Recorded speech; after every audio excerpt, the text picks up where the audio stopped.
He worked on Wall Street, did real estate, and he has a musical theater degree. He plays a bunch of I mean, this guy can do anything. And Mm. he's really into finance. And he taught me to look at land kind of like accounting.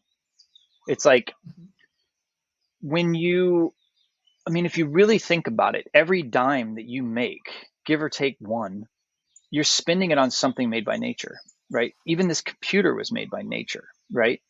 And the thing Mhm. is if we're taking more from that account that we're taking from, just walk into a refrigerator and only take stuff out and never put stuff in.